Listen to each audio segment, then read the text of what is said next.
জীবনের দায়িত্ব নিজের হাতে নিন, অতিরিক্ত গতিতে নয়, নিয়ম মেনে চলুন।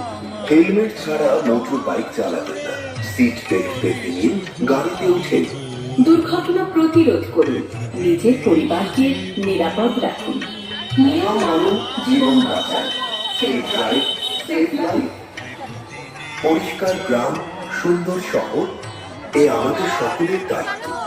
ময়লা আবর্জনা যেখানে সেখানে ফেলবেন না, ডাস্টবিনে ফেলুন, পরিবেশ পরিচ্ছন্ন রাখুন। খোলা জায়গায় শৌচকর্ম নয়, ব্যবহার করুন শৌচালয়। নির্মল বাংলা, স্বচ্ছ ভারত, গণিত সবুজ সুন্দর ভবিষ্যৎ।